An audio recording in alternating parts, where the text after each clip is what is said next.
Welcome back to the tomb, everyone. You already know who it is. And for today's episode, it's called the Moving Picture Montage. And I have a very special guest with me. But before I introduce him, I want to give a shout out to my boy atop Derek Mountain. He gave me a new mic. So hopefully I come in nice and crisp for everyone. And I'll have my guests go ahead and introduce himself. Hey everybody, how's it going? My name is Jacob A. Miller. I'm a filmmaker out of Dallas, Texas, and a good old friend of Ashanti Ali's, good old high school buddy. Yeah, we have a little bit of history. We used to go back and forth on Facebook a lot. A You little, like to be a it's more than that. I was downplaying it. You like to be the contrarian sometimes, but it was all good. It was all good and fun. Yeah, a, Um, wa- a, but I want to say, I'm sorry. a wacky time.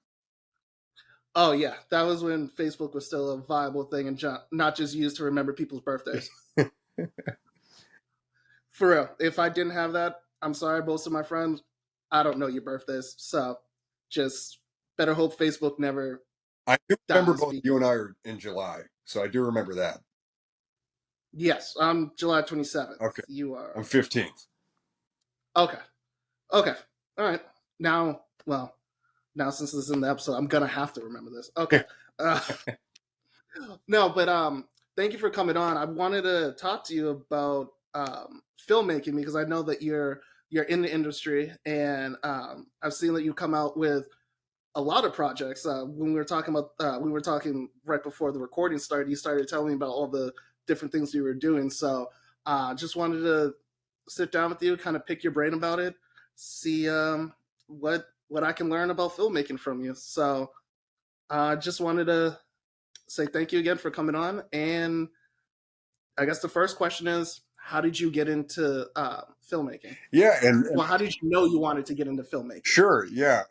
Well, first of all, again, thanks for having me on. I hope I can give some insight to anybody out there that's interested in this kind of field. But in terms of how I knew I wanted to get into it, I think the best answer I can give you is that after doing it as a hobby for a number of years and just having it be a great pastime and this kind of vessel for me to present the world the way I saw it over and over again, no matter how bad it was, it became a part of me that was like, it was always um, it was always brewing in my head. What was the next thing going to be?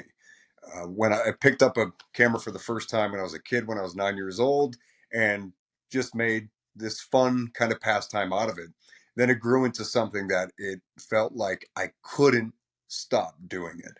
And it was around the time I was 15 or 16 years old when you and I were crossing paths in high school, and I had to start thinking about what I wanted to do when I became of legal age. I thought of things like going for an engineering major or a business major, just something that would make me money, but I didn't know really if my heart was in it.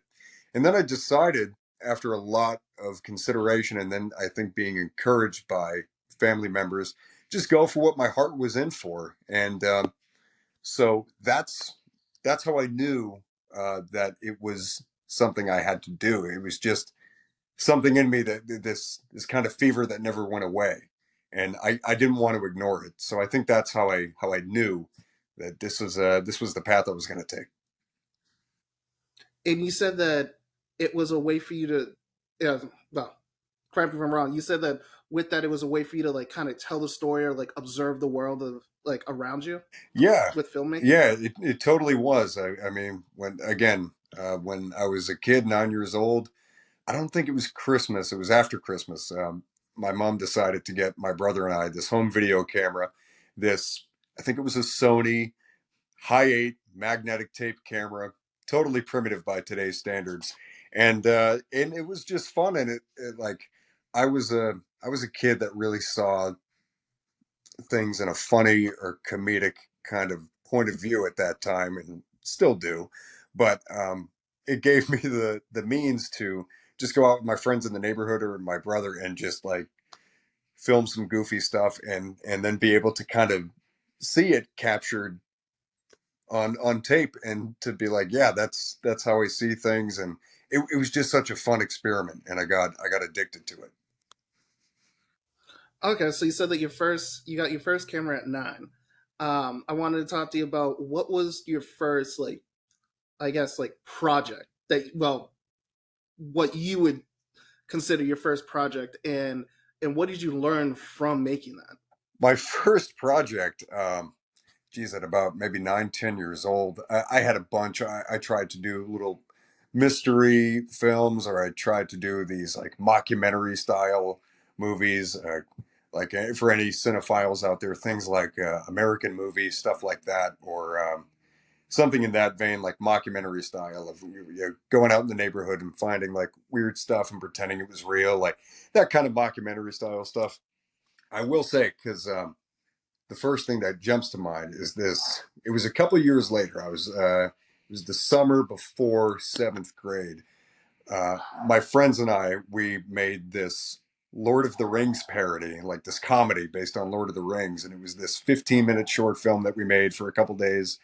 And it, what I learned from it was just the reward of finishing something that you start can be, even if it's bad, because I mean, I lost that film for probably 10, 12 years. Then I went back and watched it when I was in my early 20s, and I was keeling over laughing at how bad. And then I still remembered making that back when I was 12 years old. But it showed me the reward of finishing what you start. and Mhm. and when you do that, even if nobody else likes it, and me and my friends like it still, but it just shows that when you complete something that you've worked on and put your own energy and thoughts, and in many cases hard work into, the gratification you get from that is better than any external gratification you might get from peers or just people, maybe a critic in a grand scale. But on a small scale, it's way better than any external gratification you could get. Okay, yeah. No, trust me, I not to the extent of filmmaking, but with starting this, it was I've gone back and looked at some of the early episodes, and the content was good, but then just not knowing how to not be too close to the mic, doing other things the way you were editing it. But like you said, is that putting your hard work into that and finally like making it through the mud. It's like even if no one else is clapping, you're clapping for yourself because you've put a piece of yourself into your work. Oh yeah, totally. And to just, again, to just hit the finish line and to have something that's there and even semi palatable. It and that's probably one of the main things that's always kept me driven. Even now, as I hit almost 30 years old, like when I finish something and I can watch it and play it back, and I can reflect on it. That gives you a that gives you a serotonin and oxytocin rush like very few things. Just being able to know that you finished it and that it's in a form that is at least complete. And trust me, that goes such a long way. Yes, and so with that, with the process that you go through, is that how do you stop yourself from kind of over analyzing it and like going back and just trying to make it picture perfect? Because realistically, like I feel like with any creative thing, it's not going to be perfect. Yeah, I mean, that's something I think I learned a number of years ago, probably I think within the last less than 10 years. But it's this idea of perfectionism is just, I think, an excuse for somebody to not put their creation out there to finish it, maybe because of some personal anxiety. And the lesson really is to let go of the personal anxiety and just finish it in some form. And if you need to take a break from it, you go back and revisit it, and just make the minor adjustments as needed. Now, if you're on some kind of timeline, or deadline rather, it's really, I think of my method when I write a screenplay. I know, and I go into a first draft knowing it's not going to be what I want to see on screen, but at least knowing that it is going to be a gross estimation of what I want it to be. And so when Mm-hmm. you approach it with that mindset, and you just finish in a form that is close enough to what you want, and you have the time, and most of the time you will, it allows you to revisit it and make the implementations that you want. And that's been a process that I've adopted that has been really useful for me. Like, for example, right now I'm on the third draft of a screenplay that I might self-produce with my friends later this year. And the first draft, it was too long, it was too clunky, and but I knew, I just said, I just got to finish this first draft. And since then, I've cut off 20 pages. I've put in new storylines, cut out scenes that were too fat. And that's just the process. And all it takes is just letting go of that anxiety of, oh, is this going to work? I don't know. It's just finish it that first time, and then your own sensibilities will take over when you read back through, or when you, in this case, if it's a cut of a film you've shot and already edited, when you go back through for that secondary glance, uh, you see where the holes or the fat is, and you can just trim through it after just letting go and taking a breath for yourself. Gotcha.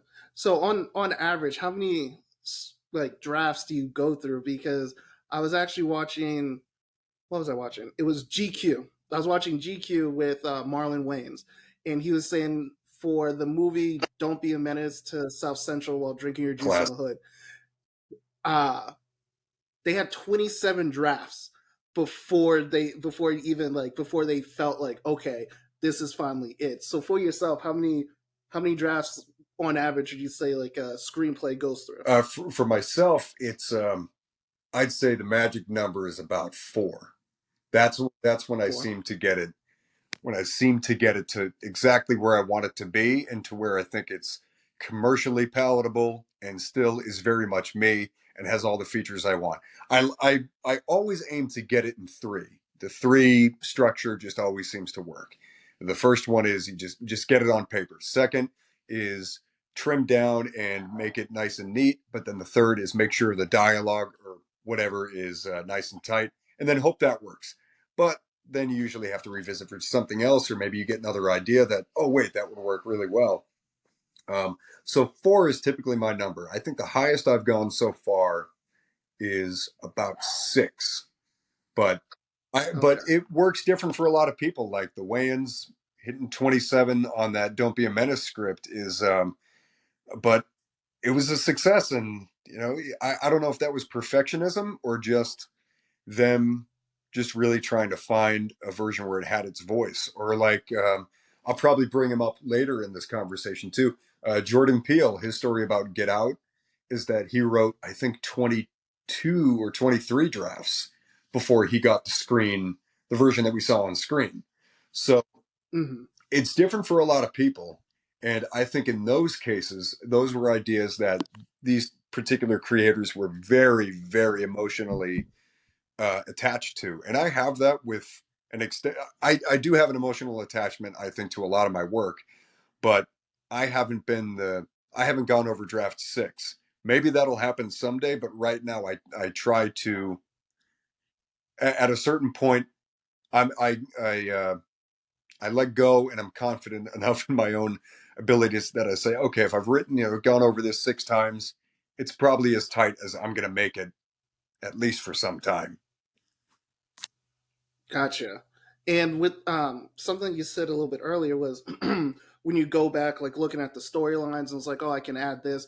When you're creating your screenplay, um, do you start like how? What's the first step? Do you go from beginning to end with the main character storyline, and then from there, like try to find like adjacent characters to weave in and out of it, or do you what's your process? I guess. It's different for everybody.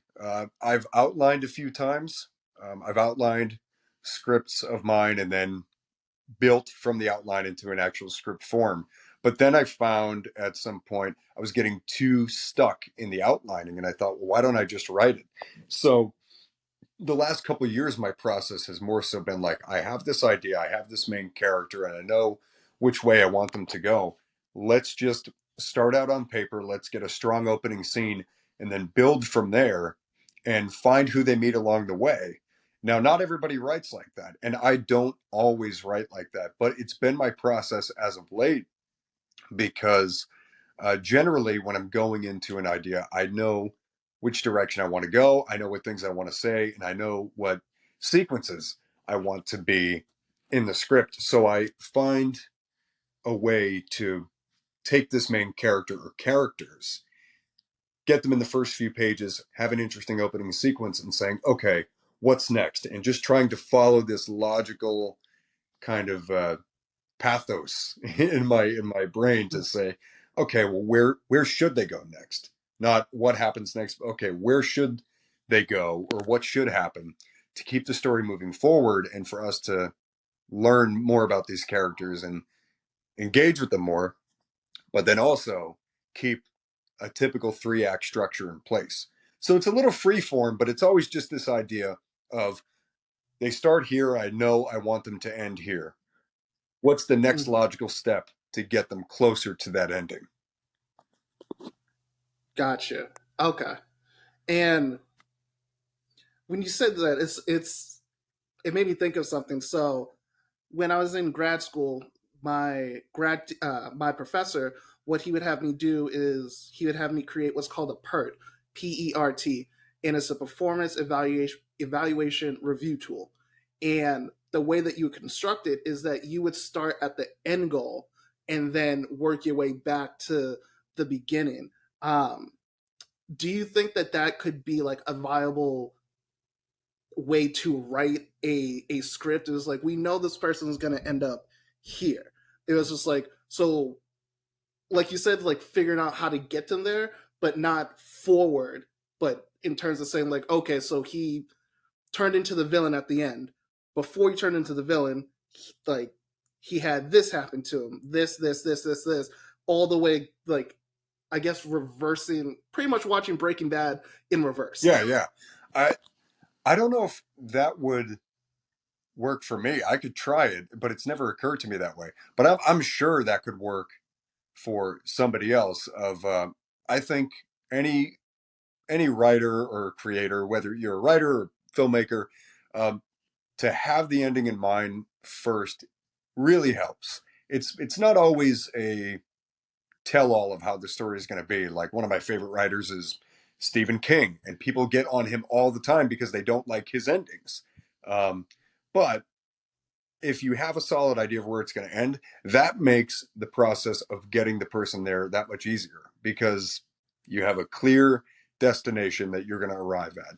And all it takes, I think, is just a little know how and an idea of a story structure. So if you work backwards, you can do that, but you have to think of a typical story structure. And so if you're going to work backwards, you have to escalate. You start at the highest escalation and then slowly de-escalate back to the beginning. I'm not saying it can't be done, but you Mhm. have to keep that in mind. Oh yeah, I feel like because of the way that we just think about stories and just time in general, it always moves forward. So if you're trying to go from the future back, it's it's hard to do. But I don't know. I feel like that'd be an interesting way to. I'm not like saying you should do it, but I'm saying it's like I feel like that'd be a very interesting way to approach filmmaking. It's just like we start at the end, we begin at the end, and we end at the Well, beginning, and there's that'd be very there's a interesting. really popular movie from about 22, 23 years ago that does just that. It's called Memento. I don't know if you've seen it. It's Christopher Nolan, who's done the Dark Knight movies, Inception. I've heard it. I've heard of it. I His haven't seen it first yet. big indie hit that really kind of made him a name was this movie called Memento, starring Guy Ritchie, who the lead actor who I've worked with, by the way. And it's a movie told. It has 2 timelines, but the main timeline is told in reverse because it's about a character Mm. who has short-term memory loss. And so there's this mystery that you start at the ending, and as it rewinds back to the beginning, you see the mystery unravel, and there's a bunch of twists and turns, and so it was a really successful movie for Christopher Nolan because now he's directing $300 million movies, and I think he made that one for maybe in 2000. I don't know, he probably made it for 5-10 million bucks, so not a huge budget by any means. Okay. Well, speaking of stories that move backwards or jump around, what did you think of Tenet? I loved it. Did you I see loved that? it. The reaction among some of my friends and people I kind of socialize with seems a little split. People didn't like, I don't know, the audio design or whatever, and they might have thought the plot was a little convoluted. I just, I'm a pretty solid fan of Christopher Nolan, so when I went into the film and knew that it was going to kind of be this grandiose, high concept spy movie with sci-fi elements, I just sat back and I just let it play out, and I loved it. Like I can't wait to watch it next time. It's fun every time I watch it, and just the the amount of work they put into crafting that kind of movie, because it's almost entirely practically made. Like cars flipping over in reverse. Like I think they did that for real in camera. They found ways to do things like that in camera. They had John David Washington, I think that's his name, Denzel's son. They had him learn Yeah. his fight choreography in reverse when he's fighting against this guy from the backwards timeline. Like he had to learn to fight backwards, um, and it translates so well on film. And it's I feel bad because it was so well made, but it came out at the height of the lockdown, that it didn't Yeah. do very well financially. I guess I don't feel bad because it's just Warner Brothers money. Like screw them. Um, but everybody else got paid. Um, but But it's like the notoriety of it. If it was seen, I feel like it would have been a different experience if you could go to the movie theaters and hear that like in the oh theaters. It would be extreme, like more. It would be more impactful with that because like with Christopher Nolan movies, it's like they're good if you're watching them on the TV, but to get the full experience of them, you have to have like 30 feet tall like speakers to actually yeah, feel it. because he's almost exclusively shooting on IMAX film now, which is like 65 millimeters. So it's like the film stock is like this big, which is huge. So when you're projecting that, the quality of the image on the big screen is just pristine. Like it'll look great on your 50-inch screen at home, but when you see it on a 20-foot screen, that's what it's made for. So that yeah, that's where I think a lot of audiences missed out on that one. But I personally love the movie. Yeah, I'm a fan of it. I've watched it at least 4 times now. Um, the second time, it's like that's when you start looking for certain things. It's like, oh, okay. It's like because you remember seeing it, but then now you understand the actual significance of it and see like how it all comes together. When I've explained it to one of my friends, I tried to explain to him. It's just like there are multiple timelines, and you just need to take the main one, draw it out, and then it splits, and then it has different ones that are going on at different times. It's like so. It was for me. It was a great movie. Yeah, and at the end of the day, it's just fun. It's entertaining, and that's what it comes down to. You can have a high concept idea with all these cool, intricate idiosyncrasies, but if it just becomes a bore at the end of the day, I don't care. But this one, like, I just had so much fun with it. Like, so um, those things are complementary to what was already a good experience for me watching it. And so you have a fun movie at face value, and then you have all these different layers to it that make it more interesting when you go back. Now, do you think that movie deserves a sequel, or just let it stand on its own? Nolan isn't big on sequels. If he wanted to do one, I'd be down for it because I'm sure it would be entertaining as hell.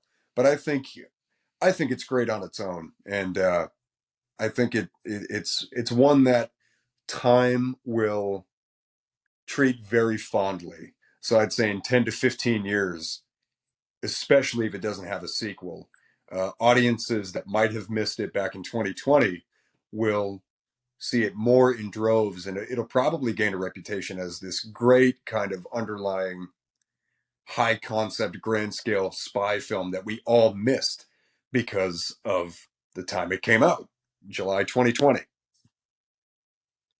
Yeah, yeah, because most people like I remember watching it on HBO Max as soon as it came out. Yeah. Um. So, it was something that you said a little bit earlier, where you were pretty much breaking down it's like the three-part sequence of a movie. Um, so obviously you have the beginning, the climax, and then the end. Are there, for people who aren't in the film industry, are there other formulas that are used to tell a story that don't follow that three-part um, format, or is it essentially like it always follows this? It's just a different way in which they I'd do say it. for the most part, they do typically follow that three act structure because it's especially today. I think we're so desensitized with our attention being divided that now more than ever, that three act structure is crucial to keep a 2023 audience engaged. There's exceptions to the rule, and I think you notice them pretty well when they come out. I can't think of any off the top of my head that have really done that lately, but Um, Maybe Vantage Point. for oh, that was the one with what Dennis Quaid, right? From like 2008, 2009, that one. Oh, I don't know any Oh, actors' names. okay. All I know is that I know that it was an assassination. Like the story of it, it was an assassination attempt. No, well, I think they actually killed him, and it would go through one person's storyline and then go to a different vantage point of someone else, and then go through all of theirs, and eventually it all like kind of converged together. So I feel like that kind of went outside the realm of the three act because you pretty much had mini act like mini movies in each one that kind of was a amalgamation to make a full Yeah, movie. that's right. Okay. That's a great example. And there was another one a few years ago that was kind of like that. Maybe not as good as Vantage Point, but it was this one called Kill Chain with Nicolas Cage. Kind of same thing, where it was the same sequence of events repeating over and over from, I believe, different characters' points of view. And yeah, as you saw it from different characters' points of view, the mystery unfolded. So, I mean, that is a good exception to the rule, and those movies can work. But when you do that, it's all in execution because the three act structure is just a really great way for audiences to get a false sense of security, then be pulled out of it and be excited, and then you hit the climax, and then they hope for the resolution to be something favorable. And that's where you have like the bait and switch because with the resolution, you can do whatever you want. You can make it a bad resolution, like unfortunate, or you can make it a positive resolution where it's a happy ending. And so when you venture outside of that kind of three act structure, you just have to be inventive, and you better have Mhm. uh, some really interesting, You better have a damn good yeah, story good to tell. story and characters, the characters that are just as good, that are just keeping your audience totally engaged and entertained. And where you said that you can either have it be a good ending or a bad ending, well, happy or a sad ending, is that I feel like, especially in Western films, they tend, like, filmmakers tend to lean more so towards, like, this is going to be a happy ending, like, everything is great. And I feel like that's why with Avengers Endgame, it kind of shocked everyone. It's just like, wait, it's gonna end on this. It's like, no, where's the happy ending? It was just like, well, you should have went for the head. Yep. Yeah, that was a good example of, I think, how to leave an audience with this kind of gut punch. And I'm not the it depends on the content. I don't think gut punches automatically make for a good movie, but it's great to subvert what the audience is expecting sometimes. And in that case, when they did, Infinity War, and they have like the snap, Oh yeah, yeah, Infinity War. It wasn't yeah, Endgame. yeah, Yeah, and everybody sorry. goes to dust. It was a great bait and switch, I think, for Marvel or the Russo brothers who wrote and directed that one. It was a great bait and switch for them to just totally hit the audience right in the gut and then make sure that they came back for that last part and were hoping for the resolution they went there for. So, Yeah. So I guess with that, how do you feel about when filmmakers take, like, essentially like it would have been like a 5 hour movie if they just put it together. But how do you feel about when they take movies and break it up into part one, part two? I think that's fine as long as the story is big enough to do that, because you'll have examples where it just feels stretched out or bloated. An example that I would point to is back about 10, 12 years ago now, when Peter Jackson decided to come back and do more Lord of the Rings stuff. He did the Hobbit movies. He originally signed on to just do two, and for that just to be it, because the Hobbit's it's a 250-page book for kids, and I read it years ago, and it doesn't have a massive story. So he went in and said, okay, we'll make it two movies, and that should be plenty. But then Warner Brothers said, why don't we borrow stuff from Tolkien's other work and make it three movies? And obviously, the third one is the worst one of that series, because Yeah. it just feels obligatory and it feels too bloated and drawn out.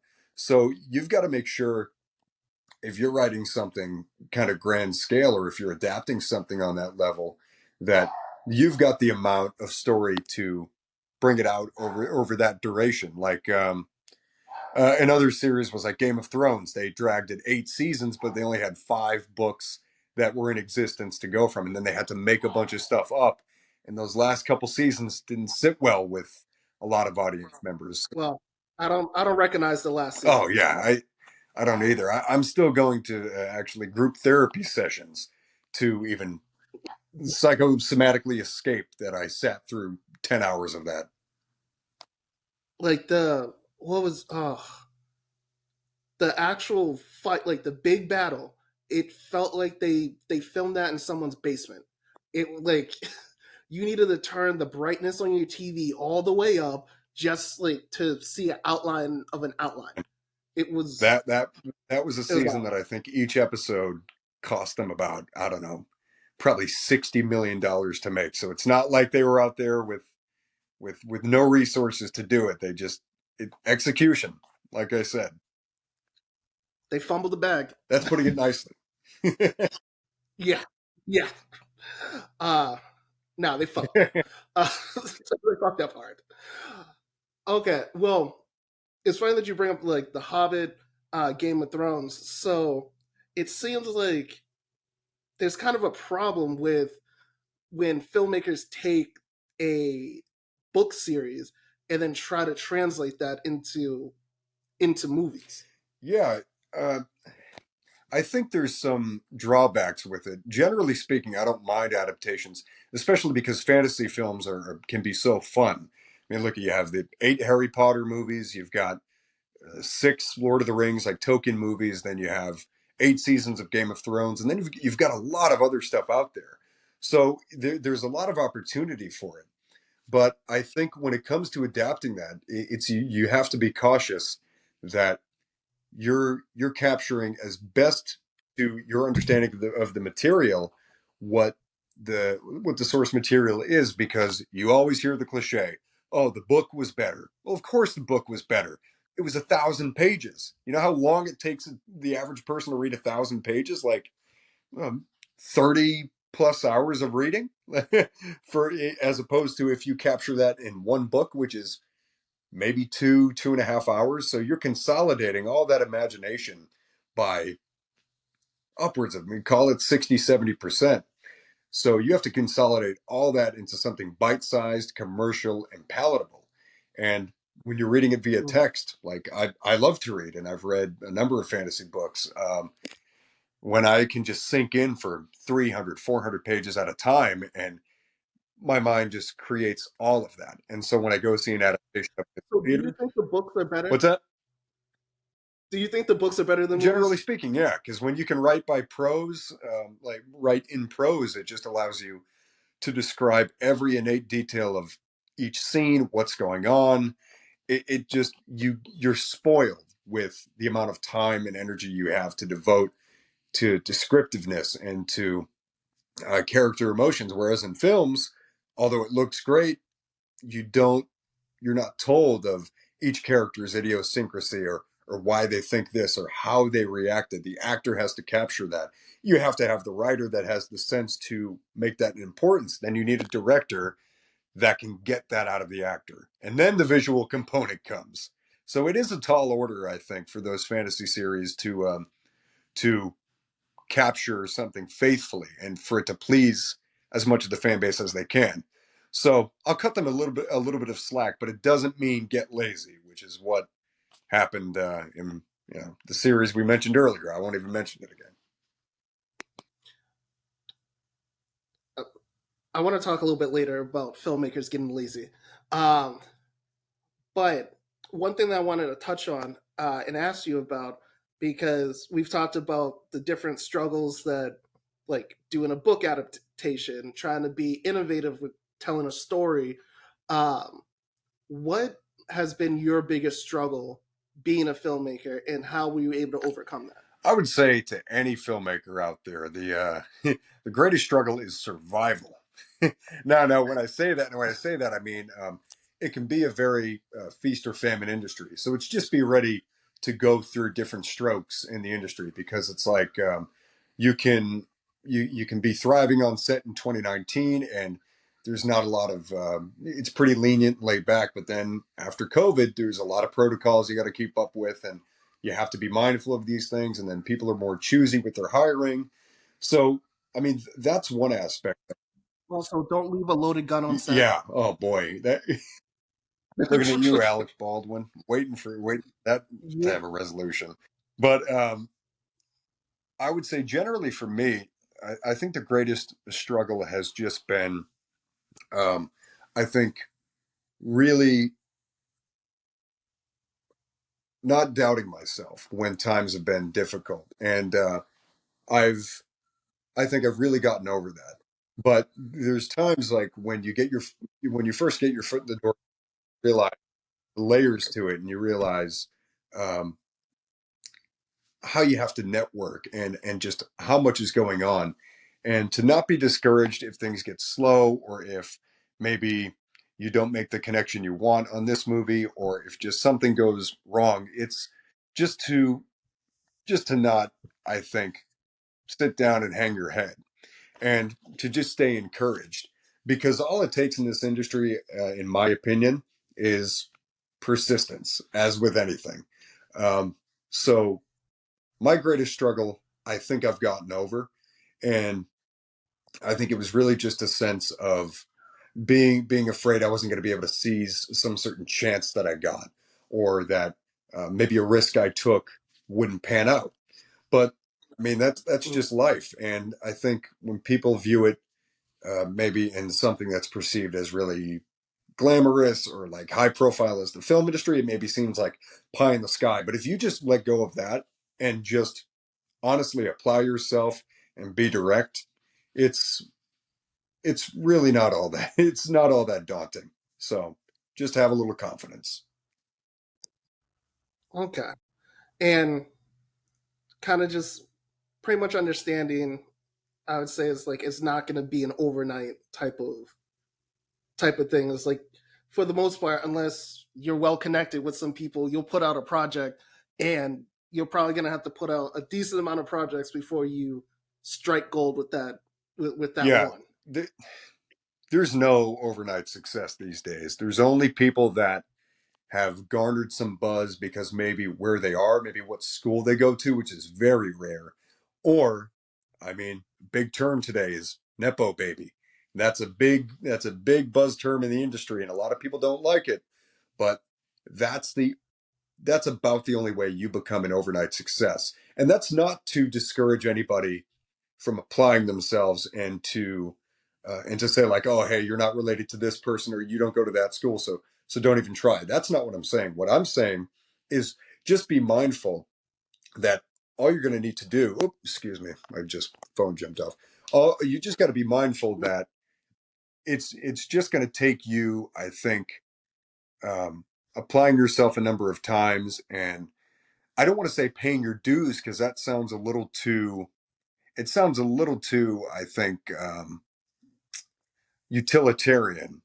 I'd say it's Yeah. just a matter of understanding that things take time. This is an industry where people, even if they're connected, even if they have a great script and they have a great manager, their movie might never get made. I know from my degrees of separation, I know I don't know somebody personally who's a very talented filmmaker, but I know his former manager, and this is a guy who's written. I'm not going to disclose it just to not throw super shade. This is a guy who's supremely talented, has directed some pretty successful stuff, but most of his scripts, and I've read some of them, have not been made. He's gotten them purchased, he's gotten them optioned, he's gotten them tied up with big stars, and I think about 90% of what this guy has written has never been made. And you just have to be understanding that there is a process when it comes to the kind of traditional way of doing things. So, with that said, be more entrepreneurial yourself. And you might not be an overnight success like Robert Rodriguez at 23 years old. That's probably not going to happen anytime soon again. There are exceptions to the rule, but you can't bank on that. You have to have a savvy, and you have to have your own kind of process and contingencies to make sure that even if this doesn't get the big distribution deal you want, it's still a means of moving forward. Hmm. And so I guess with, like you said, the traditional way of going about it, because we're living in untraditional times with the invention of the internet and then YouTube and all these other types of platforms starting to take off. Um, do you do you think that utilizing that as a filmmaker would do you think that could be the next step instead of asking for Warner Brothers or someone to pick up your movie, you kind of just put the work and do it yourself and then put it out there for people to consume, just I guess for free. That might have been a little bit more palatable 10 years ago or so. There's a number of creators that have been in the YouTube space and online in general that have done that and cultivated a pretty good career out of it.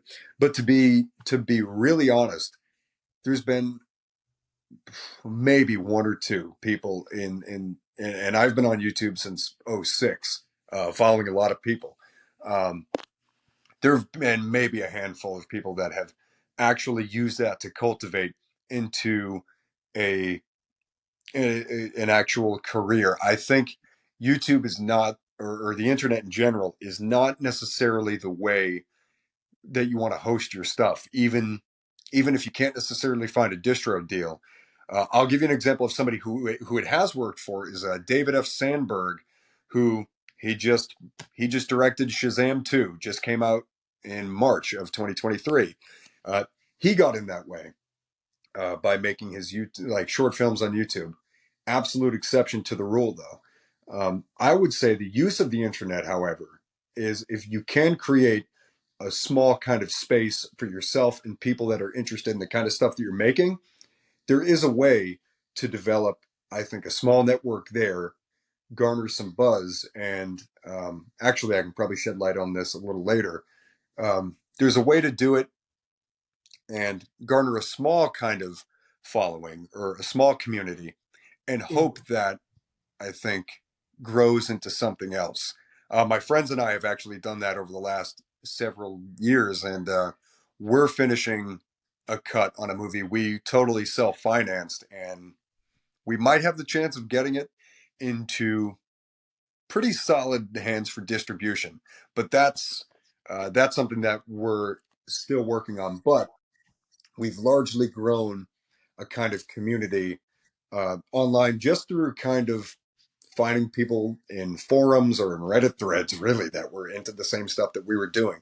But that takes some savvy, and it just takes a little persistence. You don't know if it's gonna pan out. So the hustle today that Mhm. anybody in the film industry or who's somebody who's a filmmaker trying to look to get their stuff made is that you have to diversify your outlets. Try to go at it the traditional way to an extent, and then host Yeah. some stuff online, maybe a proof of concept of a larger film you want to make, like 5 minutes of what you envision to be a bigger movie. Um, find people that, oh yeah, And that's more for what I was oh talking yeah, about. yeah, okay. So yeah, and just find, Yeah, no, I wasn't saying put out like an hour and 30 minutes on YouTube and be like, here's my movie. It's more there's so people it's that will like do that. There have been, but yeah, that's I mean that's admirable. yeah, it's just it's a lot of time. I mean, a lot of time and effort, and um, there can be exceptions, but yeah, the idea being just diversify your means of communication, and now we have all the means of communication in the world. So it just takes persistence, a little know-how, and some savvy in, and then what your knowing what your film or what your identity as a filmmaker is, and trying to, I think, create or fit within a niche that people really are jiving. So what would you say your identity as a filmmaker is? Uh, I I don't want to be self aggrandizing here, but I think, Oh no, go ahead. well, since Granddad. you asked, I think my identity as a filmmaker is I kind of like this old school journeyman, very disciplined approach, kind of a one man band type of filmmaking, inspired by a lot of the creators who I've modeled, I think, my ideas after, largely from the American New Wave in the 70s. But I'm somebody that's open to experimenting. I have my way of doing things, but I know that I'm very into genres, so I don't necessarily want everything to be cookie cutter that I make.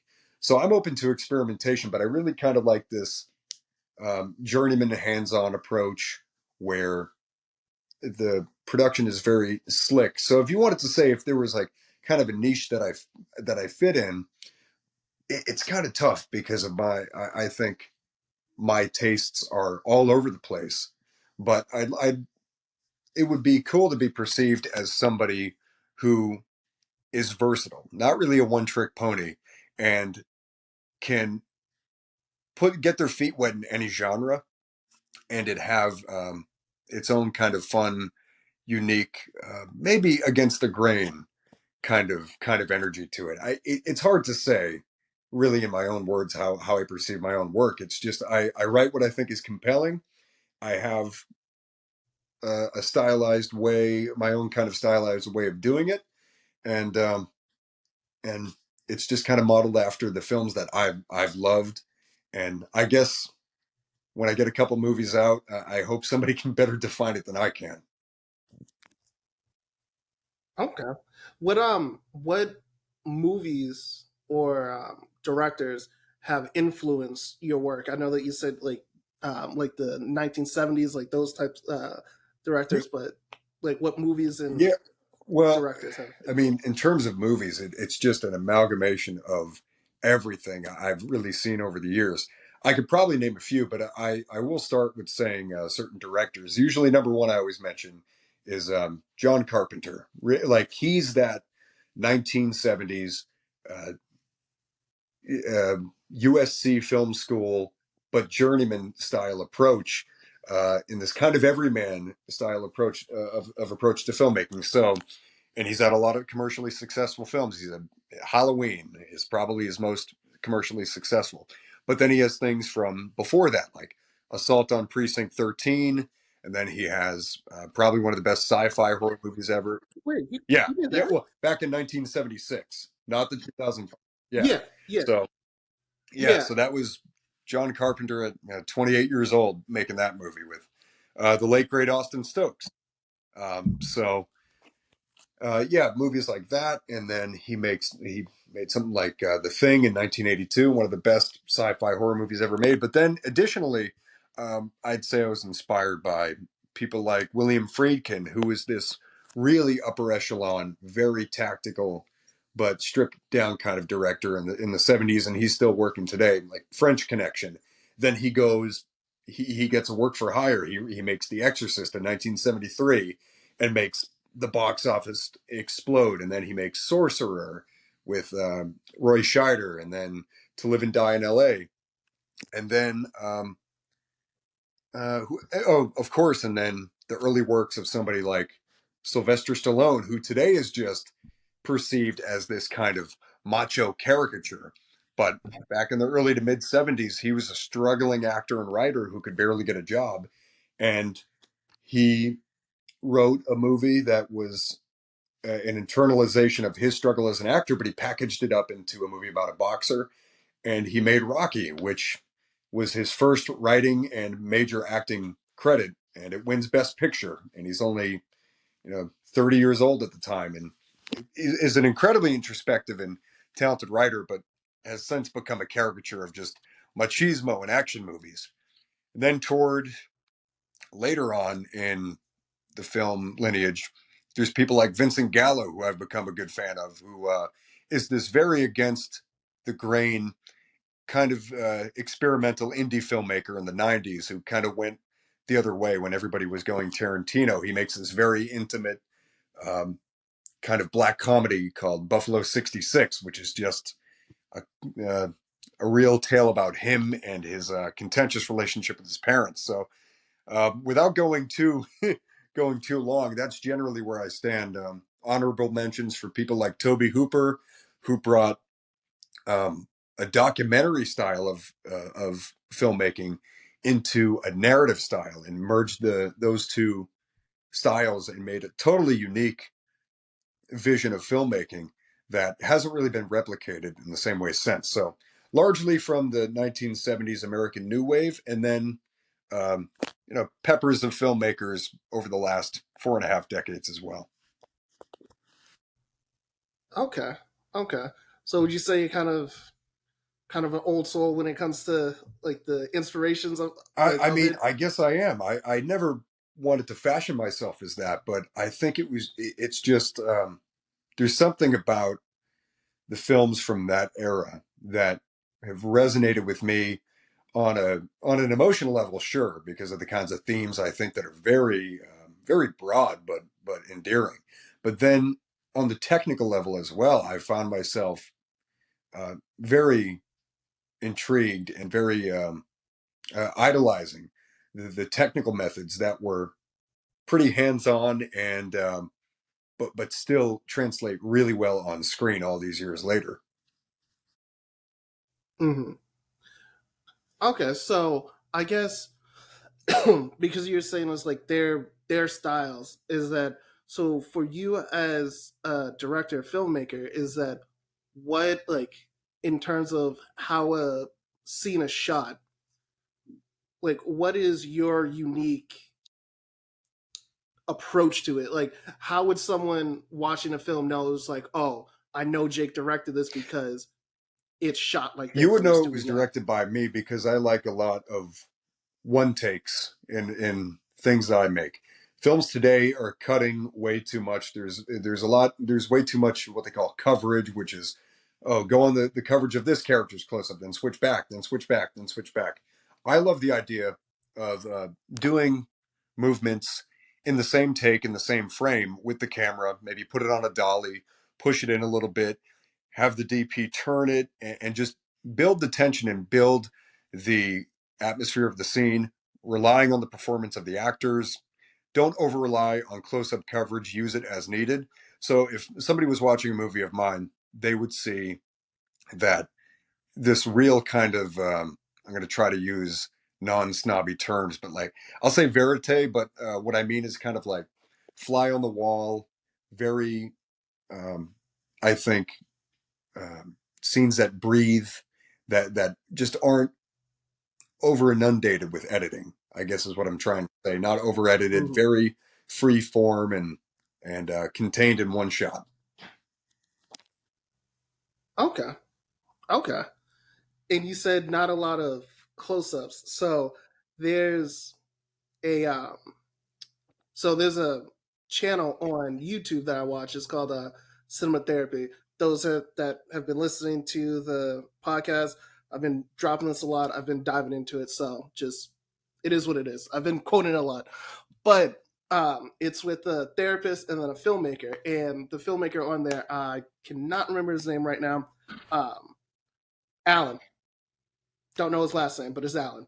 Um, he says like within filmmaking, the best special effects is Hmm. this right here. It's like it's the actor's face. So I guess with you kind of with your style not doing too many close-ups, it's like, so how do you translate that emotion that the actor is doing if like it's not necessarily like a lot of Well, I close-ups? think it's just if you have competent actors, it's just you walk them and block them through the scene and just let them know, especially if you're going to capture as much as you can in the wide and you want that to make the final cut, like the wide shot. It's just make sure that they know and that they might have to, they might have to sell it a little harder in that wide shot. If you're not going to, you'll film the close up just to have it, just in case. But if you're not going to use it in that final cut, Mm, you want to make sure that you've directed them and you've pushed them far enough to where you say, hey, this is what just happened to your character. We're going like in the wide shot, you need to sell that. Imagine you're not going to get your close up. How are you going to sell that when you don't have a nice tight shot that can show little subtle nuances in your performance? How are you going to show that when, again, we're in a wide frame and we don't get that really intimate look at your nuances? So it depends on the context of the scene, but that would be my job to then step in and say, this is exactly what I need you to do to sell it so that we get it in the wide. gotcha. And with that, that's probably more so of like body language, posture, and like how you're moving with it. Because what was it? A person that does a great job of just conveying emotion without the ability of showing like facial expressions is what's his name? Andrew Garfield? Okay, Yeah, yeah, yeah. the one who played an Amazing Spider-Man 2. Is that because it didn't have like the Tom Holland type of special effects where like the eyes would move and everything like that. It was just a mask. But with his body language, like you could tell what his emotion was just the way that he was moving. And like I find like with that, that is probably like a that shows an actor that understands the Yeah, assignment. because you've totally got to compensate. Like when that happens, when the actors like one of their main vessels of their performance is covered, that means it's hopefully they have the sensibility to do it. But if it's not happening in the rehearsals or maybe on the first couple takes, that's where the director needs to step in and say, "Hey, I know you're saying it, but you need to sell it. You need to say it's body language. It's you have to characterize yourself and so it does take a little bit of not too much savvy, but just a little due diligence to know that in addition to verbally selling the lines, they need to be physically selling the lines as well. Okay. Okay. Um so I want to kind of Sure. switch gears real quick. Um so what are some of the like common misconceptions that people have about filmmaking? Because I know that some people like with acting they'll be like, oh, like as long as you know, as long as you're able to cry, like you'll be a good actor. It's like if you have good facial expressions, like you'll be fine. But like what are some of the misconceptions that you've heard either from friends or family or just out there in the ether about filmmaking that are just like completely That's interesting because I think there's a lot, but I think there's a few common ones that kind of float out there.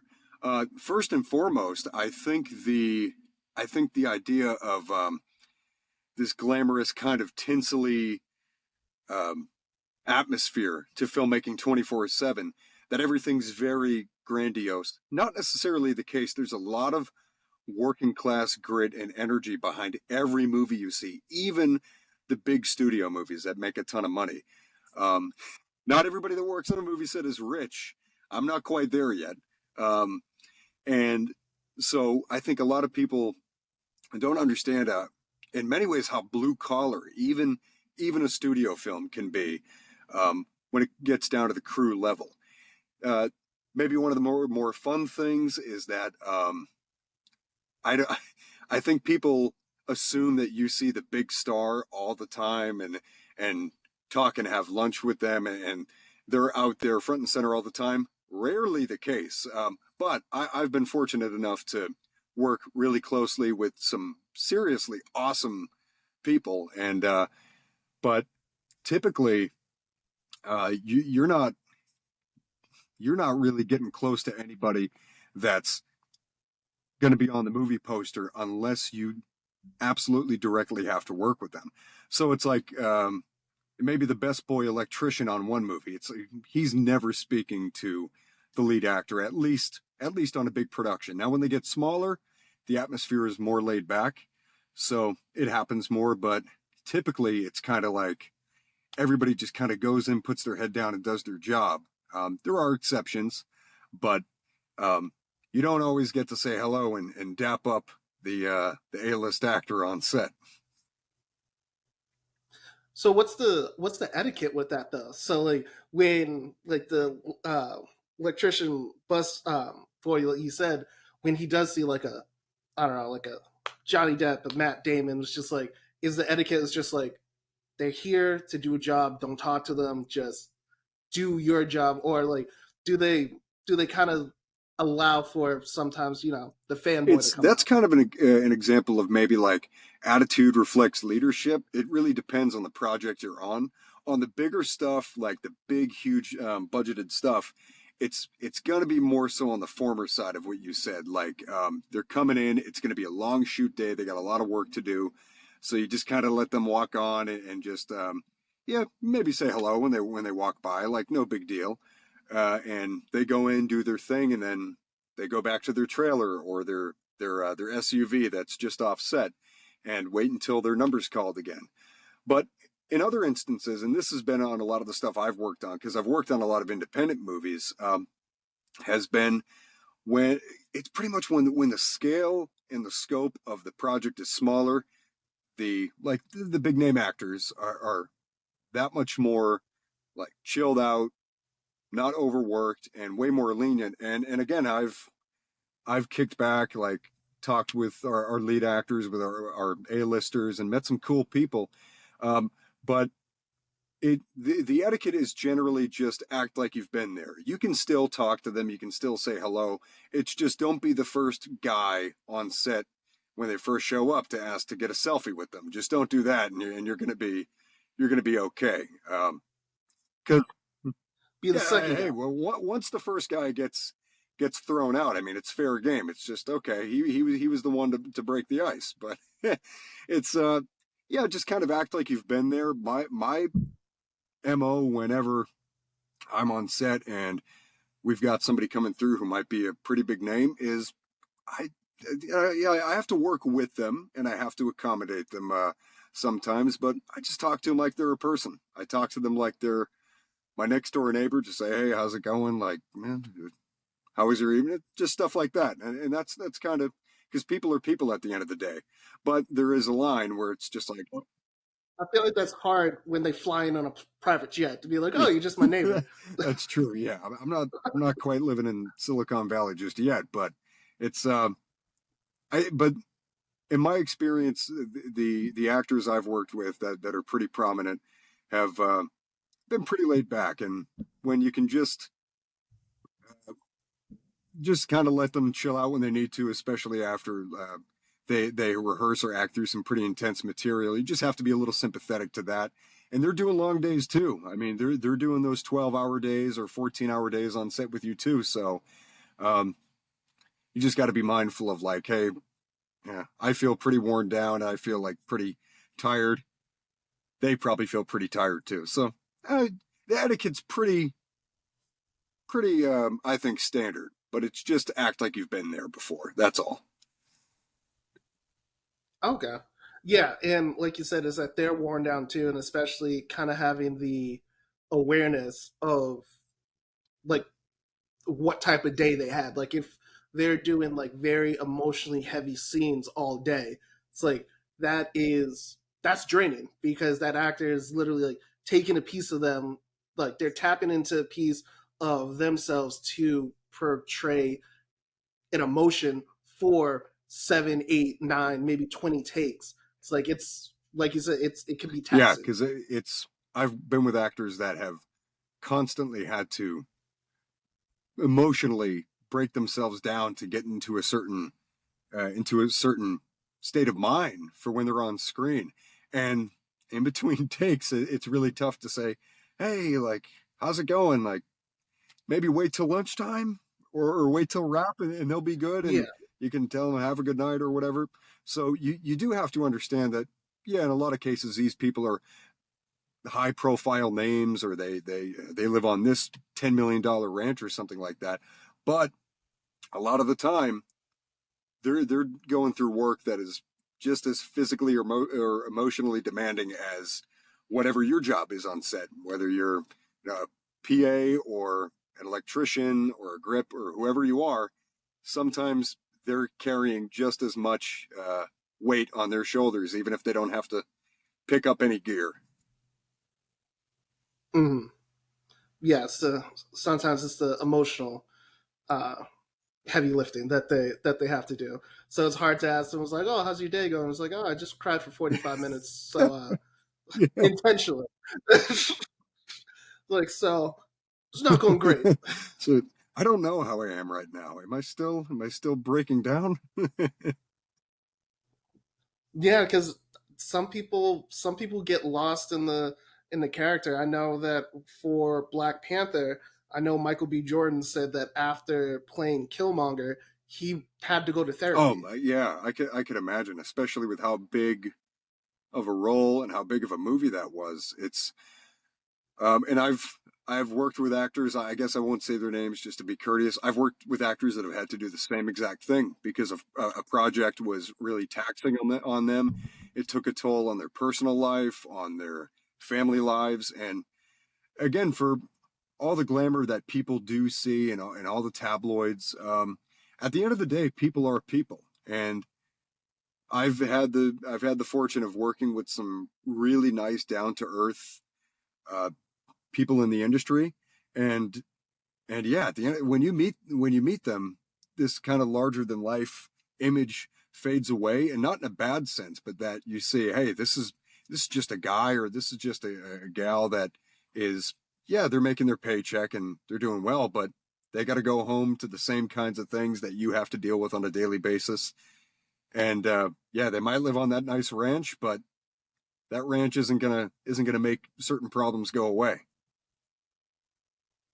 Yeah, it might insulate them from others, but it's like there's problems that with life that I think everyone has to deal with. It's just the different tools you have based on your income Oh dictates how yeah, you for deal with them. sure. I mean, listen, So I'm it's, not gonna be crying that I have a ranch if I get one, but just try to have yeah, everything else in order, I guess.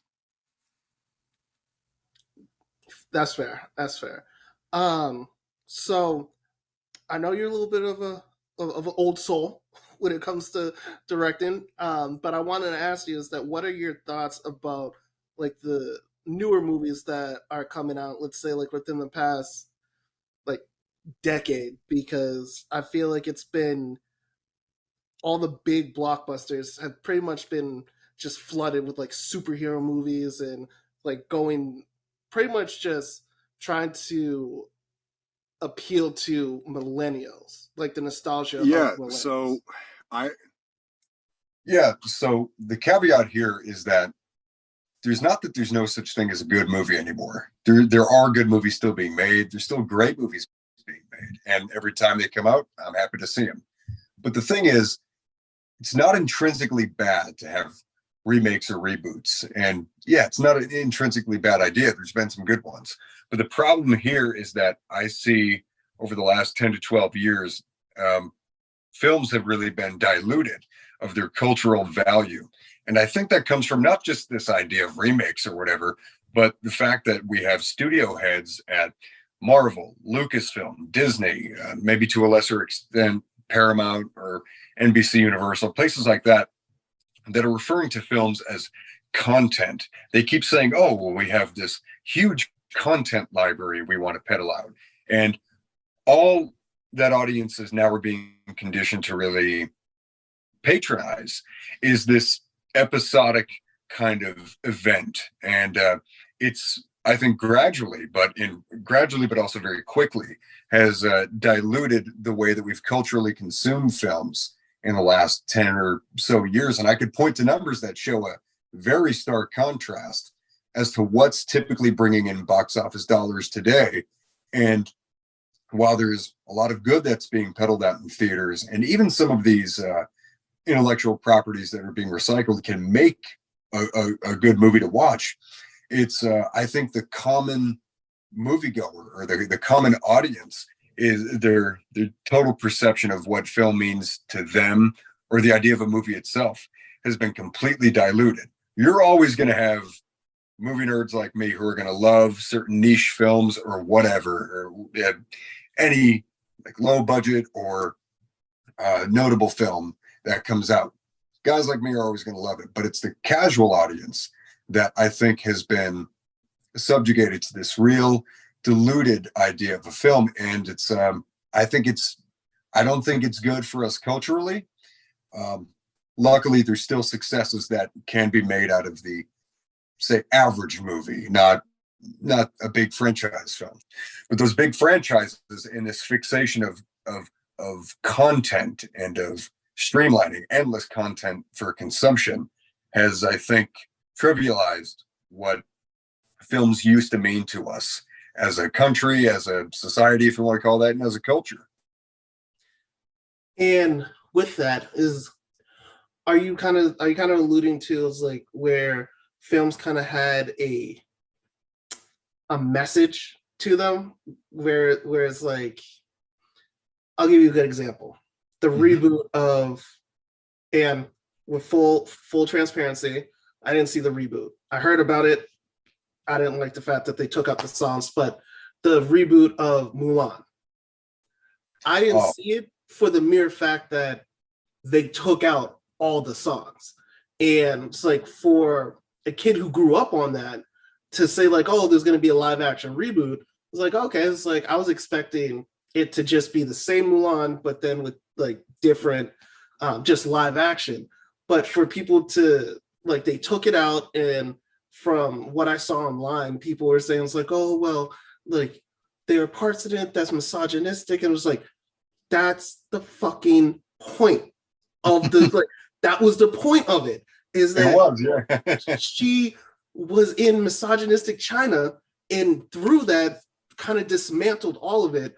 But to kind of sanitize it for some people that was just like, well, I don't want to watch this on the screen. It's just like, it was a way to teach kids about like how that type of thinking was wrong. But to take that certain stuff out was just like, the fuck are you doing?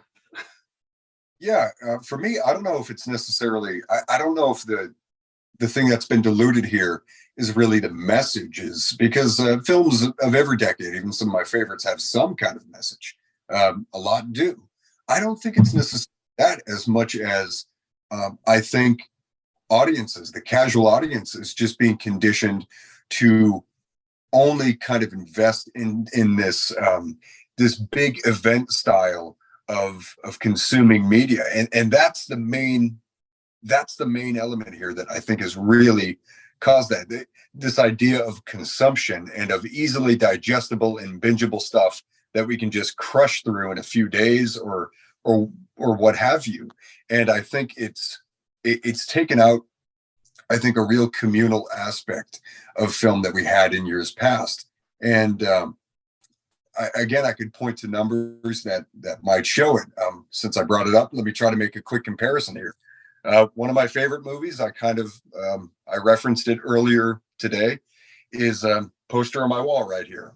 Rocky, Sylvester Stallone, 1976.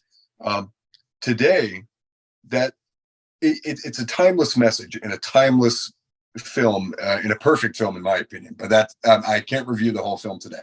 But if you just want to break it down to numbers, Rocky in 1976 was made for $960,000, which today would be about $3.5–4 million for a budget. So pretty damn low budget movie. Yeah. And in that era, it grossed $250 million in the box office, which today, that's a $1 billion gross in the theaters for what would be a $4 million movie. That's nothing short of impossible today, because audiences have been veered away from films like that, which have, I think, had a real emotional resonance with just the common person. And the common person now is, and it, by no fault of their own, but the common person now is flicking through on Disney Plus, seeing which season of Boba Fett is on, and they're watching that in 2 days and saying, okay, well, when's the next thing coming out? Because the studio system, I think, has really, really disenfranchised a whole dimension of film that was persevering for decades, because of changes in the market that have led to this idea of just content, not of film. So our idea and our patronization of movies and films has veered so drastically into this mega corporatized machine. It's not to say there's no independent successes anymore. There are. I could point to a bunch over just the last couple of years. But what I'm trying to say here is that the cultural resonance of just a commonplace film, like, again, point to Rocky as the prime example. There's no $4 million movie today that's going to make $1 billion, because nobody is going to be excited by stripped down tenets of a $4 million movie enough that even if it emotionally resonates with us, we've been desensitized and commercialized into oblivion, to where, unfortunately, maybe there's a way out of this, but where just the idea of movies or film in general isn't exciting enough anymore, and it's not as communal as it used to be. So with that, because you talked about Disney Plus and everything, like and services of that nature, is that since the companies look at it as content, and it's more so about, it seems like it's more so about quantity. It's like, we'll push all this out and have people binge watch it. It's like, so would you say that streaming services like HBO Max, Showtime, Netflix, things like that have aided in that commercialization, kind of like the I don't want to say dumbing down, because that's rude, but kind of just like the low hanging fruit. It was just like, I just want to see something that's flashy, big, high budget, all of that, and like lost the content of it because all these movies are so available now. It's just like, I'm not going to sit down for 2.5 hours and watch an in-depth film when I can watch Transformers. Yeah, I don't know if it's streaming necessarily that's facilitated that. Streaming, I think, is just a latter day version of what cable was, when cable became really available decades ago. Now, I think the competition between the streaming services is giving filmmakers a new opportunity, because there's so much that they need to pedal out, because it's essentially new networks on top of their networks that they need shows for, they need movies for. But I don't think that's one of the root causes of this. I think it's really this idea, and I might trace it back to, unfortunately, and this is low hanging fruit for criticism, but it's just too easy because it's staring you right in the face. I would point to a lot of what Marvel has cultivated over the last 15 years, and then kind of what happened when they decided to bring back Star Wars. Is the market became too cornered and really overwhelmed by these massive franchises that were being brought back from the dead, or they were just continuing on and building more and more to these larger than life event movie after event movie. And then they became too serialized, to where it's, oh, you have to see this part to get the next 6 parts, and you have to see those 5 parts in between to get the last part. And from a business standpoint, it's savvy, it's a good bait and switch. But I think in the way, if you want me to be completely honest and take away all satirical comments here, it's a bad way to contextualize art, and it's made, again, just take people like me out of the equation. It's the casual audience that this, I think, is taking a toll on, and I think it's totally just diluting their idea of what films are, as opposed to, again, decades ago. Another poster on my wall over here is Jaws, 1975. Really straight up concept. Shark in the water, a sheriff that's afraid of the water has to go into the water to defeat the shark. Another movie that today, if you adjust for inflation, makes over $1 billion, and it's just a shark movie, and pretty a pretty solid budget for its time back in '75, but a pretty modest concept at the end of the day. Yeah.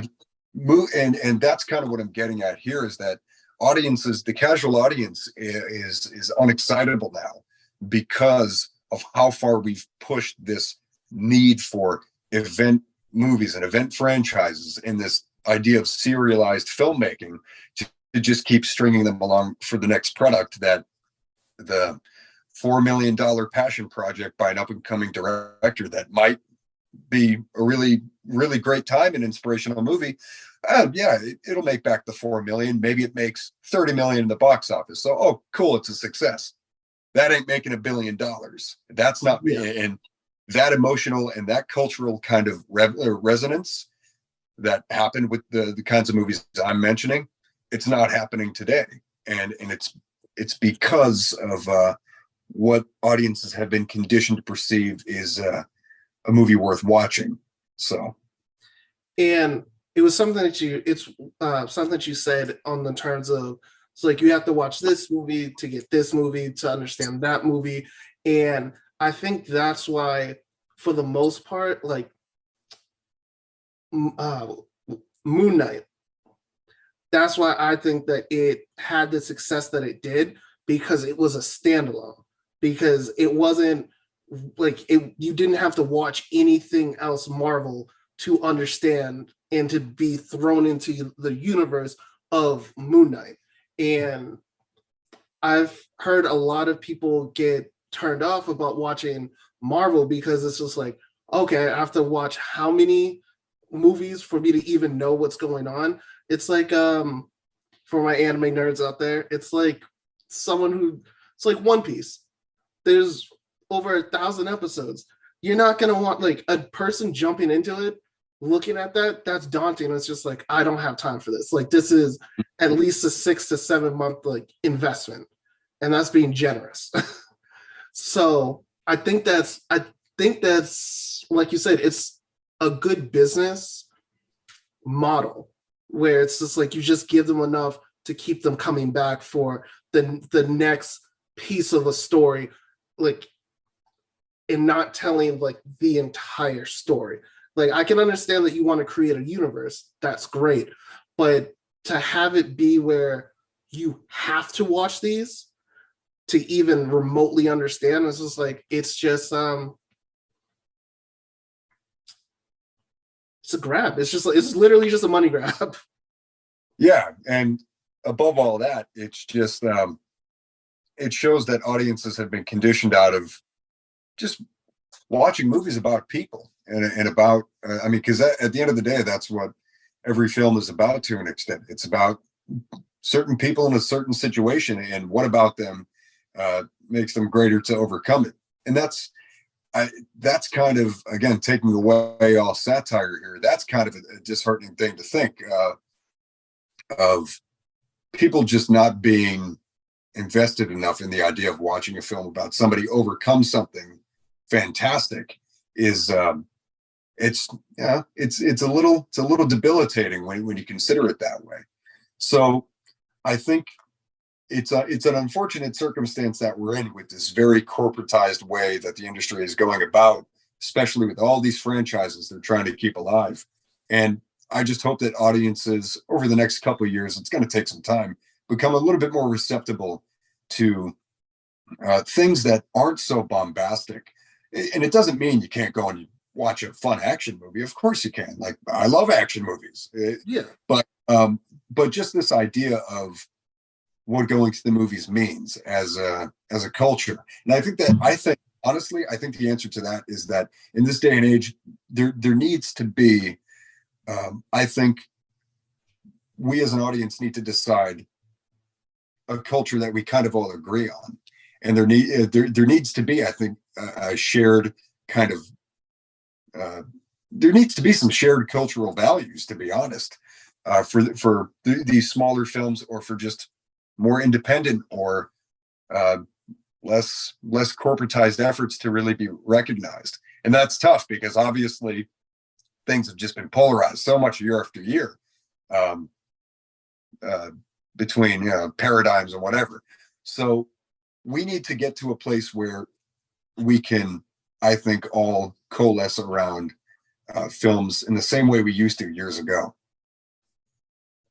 No, I definitely agree with you with that, because there have been some good movies that have come out where I feel like it didn't get the same type of notoriety or like that gusto that a Marvel movie might get, because you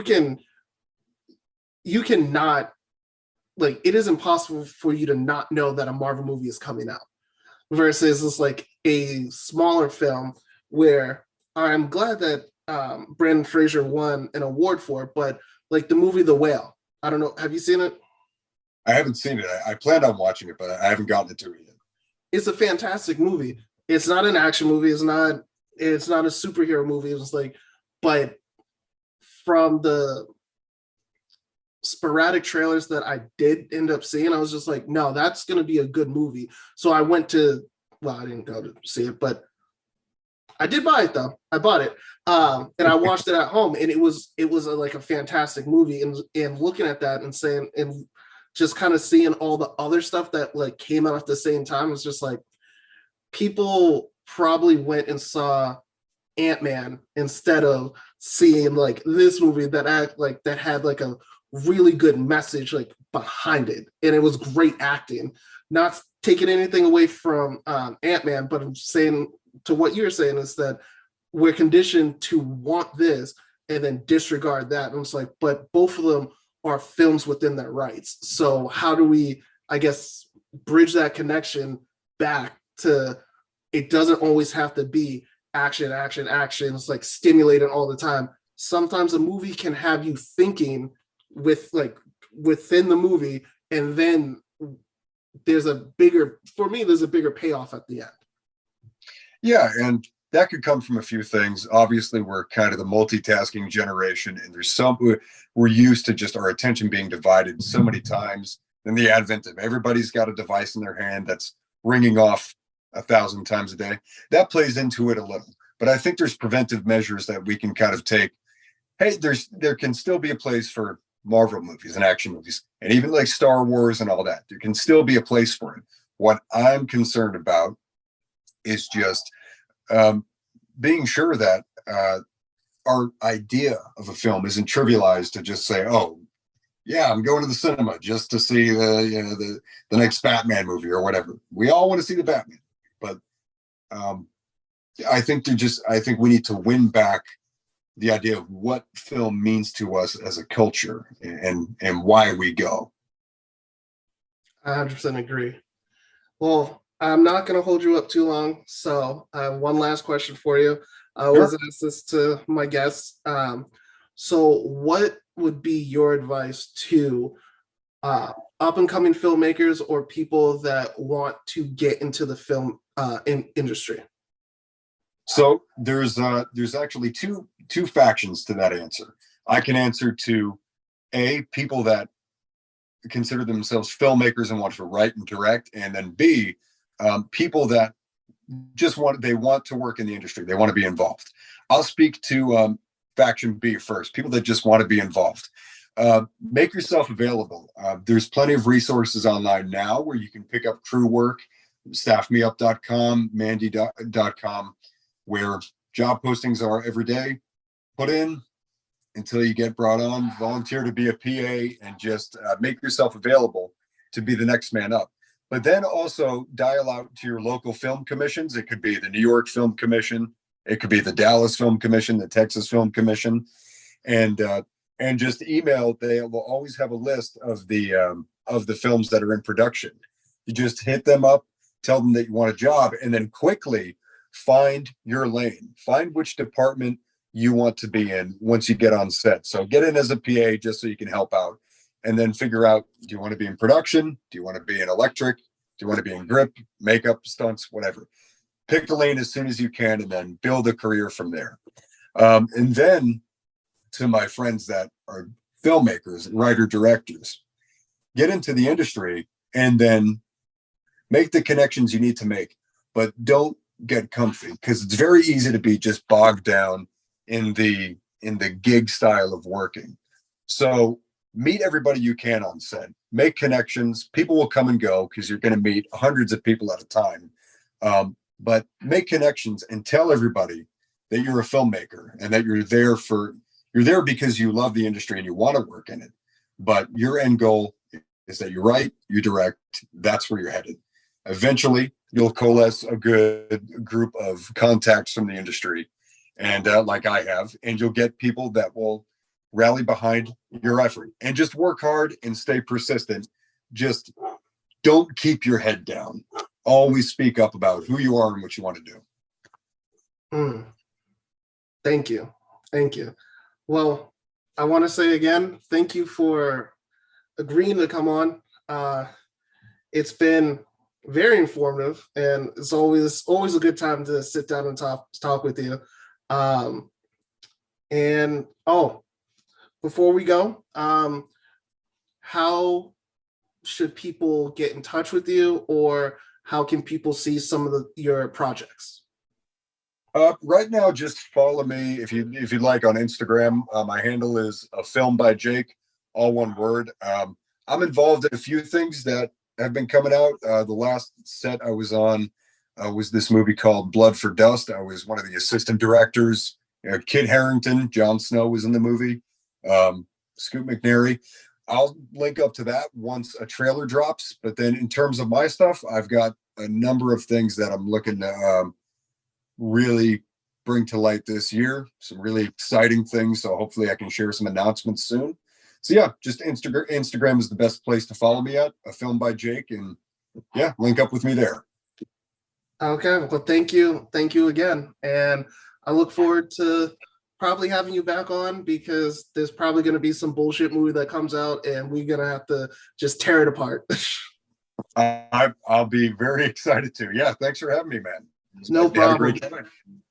And everyone, that has been another episode of Toon Talks with the Pharaoh, and I'll see y'all next week.